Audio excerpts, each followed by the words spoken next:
everyone, welcome to my channel. This is Cagdas. I'm so excited for this first video. I will introduce different topics for you and host different guests from all over the world. Hopefully you will feel inspired. So don't forget to subscribe to my channel and share this video with your friends. Today I will take you to a journey. For a moment I want you to close your eyes and imagine that you are in a beach. You feel the hot breeze on your face while enjoying delicious fruits. As you watch the ocean waves, everything feels so relaxed. There is nothing rushing you, and you are living the life to its fullest. This is called Pura Vida, and you are in Costa Rica.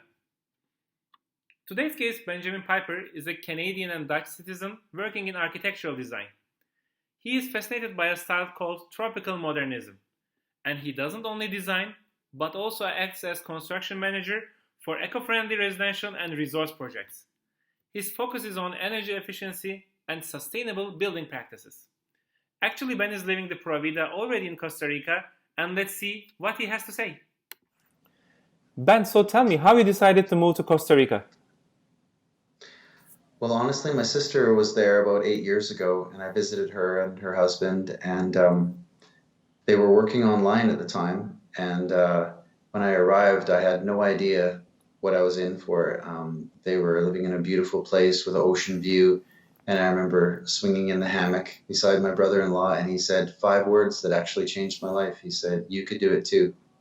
And suddenly the thought entered my brain like a seed entering a fertile garden, and I was like, wow. And those 5 words actually changed my life. I went home and I sold everything I owned, and I came back the next year and searched for land.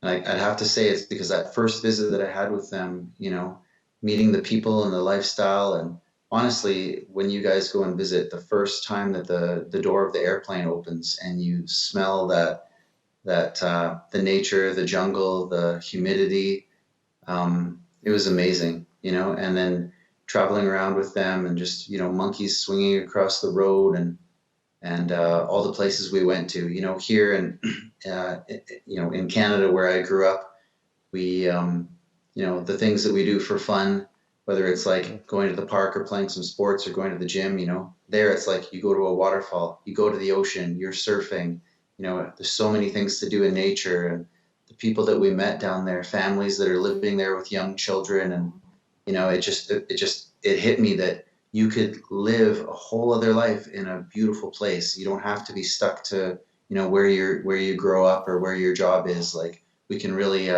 make decisions to live in a whole different country. And I didn't realize that was possible. So after being there, I went home to Canada and everything changed. I just decided I totally wanted to live in Costa Rica. Are there like a lot of Canadian people living in Costa Rica? Honestly, yeah, there's many Canadians, Americans, Europeans. I was shocked to walk down the street and see that many of the young kids are a mix between Costa Ricans and expats, and it's very common. Many countries that I've traveled in, you could feel like the expat or the North American, almost like there's a separation. But in Costa Rica, it's so common to see many of the children. I would say half of the children are mixed between parents of different cultures and races. And so as a Canadian, I felt very safe, like many Costa Rican / Canadian kids. And it's almost like a norm. It's a very blended, multicultural country now. So Ben, as an architectural designer, I know that you are also a fan of the Netflix popular show, The World's Most Extraordinary Homes. And when you moved to Costa Rica, you were deeply inspired by tropical modernism. Can you tell us more about this architectural style and what caught your interest, towards this? absolutely. So what happened is that originally I bought a piece of land, and my plan was just to build a little getaway, nothing fancy, nothing crazy, just a nice little vacation spot in Costa Rica. Though my sister ended up getting married down there in Costa Rica, had a beautiful beach wedding, and when my parents were down there visiting for the wedding, they rented this beautiful ocean view, I guess a mansion. It was amazing. And I asked them, what are you guys paying here for rent? And they told me this number that blew my mind.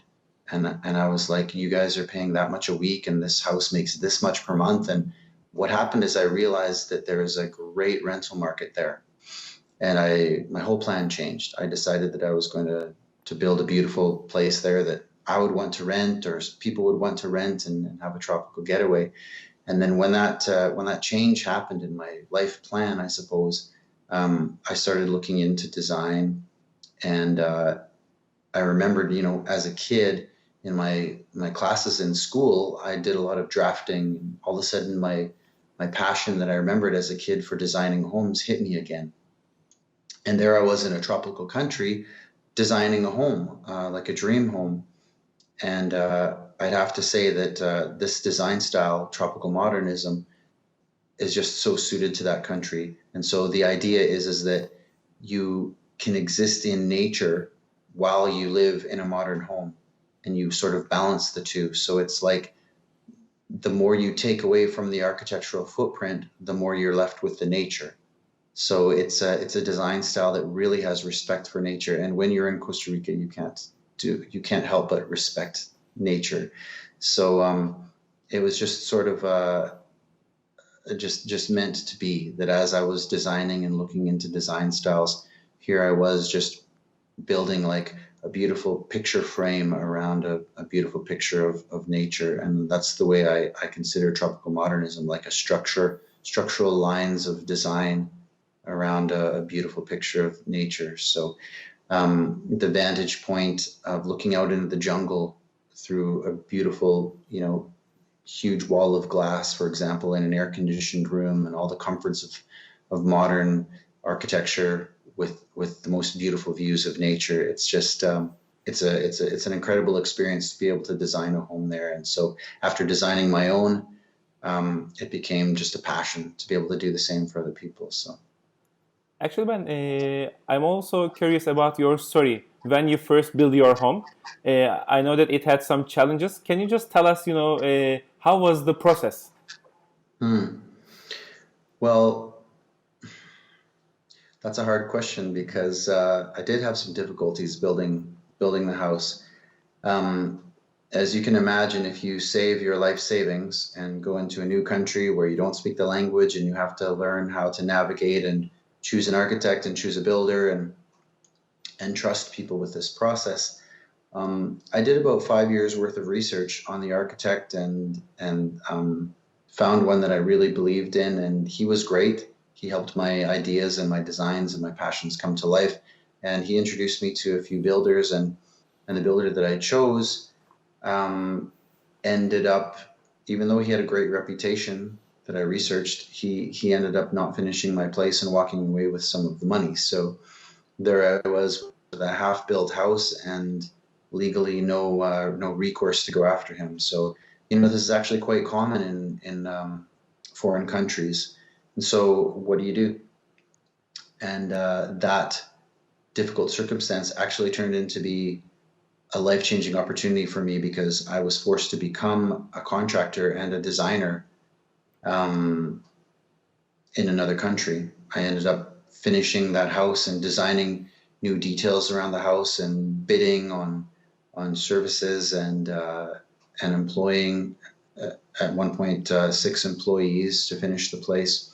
Unfortunately, I did have to pay for it almost completely a second time.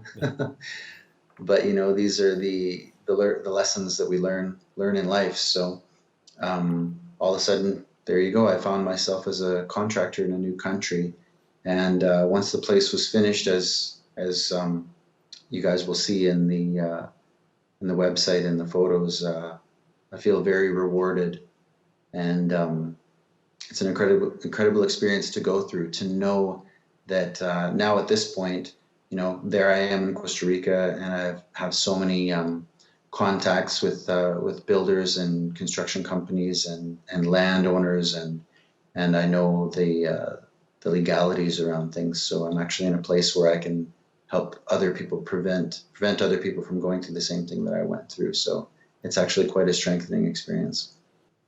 Ben, actually, your process is a really good example of the entrepreneurial journey, I would say. When I speak with entrepreneurs, I always tell them, whenever there's a problem to be solved, then you can come out with a business opportunity. And obviously, in your case, there was a problem. You solved it, and now it turned into a sustainable business for you. And as I said earlier, you are literally living the pure life, Pura Vida in Costa Rica. What does Pura Vida mean for you? Well, just like you said, Cagdas, Pura Vida means pure life. If you could imagine living in a country with such a beautiful ocean and people with such beautiful spirits and the beautiful nature, it really does feel like a Pura Vida, like a pure life. And it's so cool that people's greetings is like pure life, man, Pura Vida. As I mentioned earlier, like hanging out with your friends at a waterfall or going surfing or laying by the beach. It's just a different pace of life, and it really is beautiful.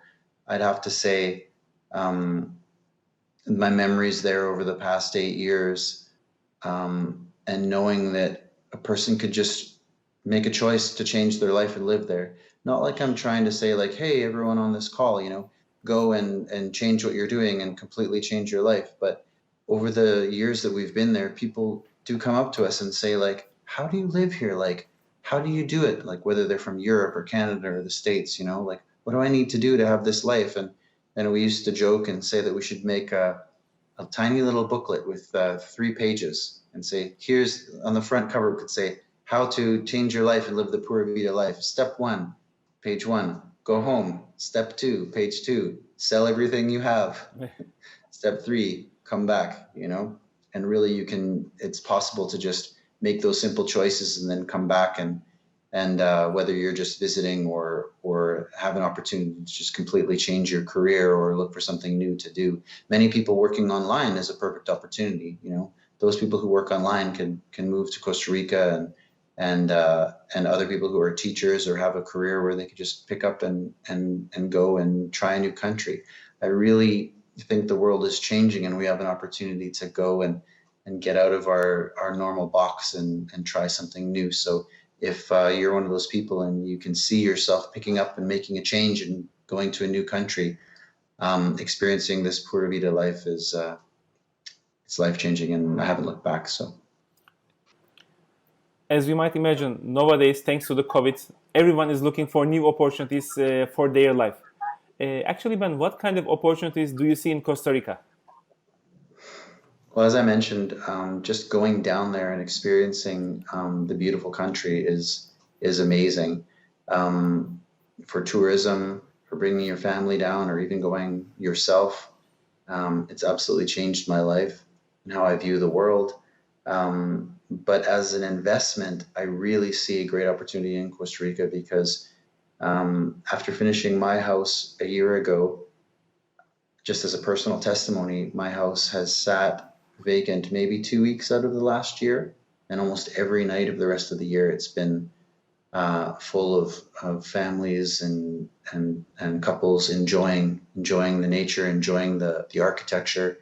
And so I would say as an investment, Costa Rica is incredible. And especially if you put passion into the design, all I thought of was that, at Christmas time, when you have the chance to do those gift exchanges where you can put in a present that you don't really care about or put in a present that you love, my theory was I would put in the present that I wanted.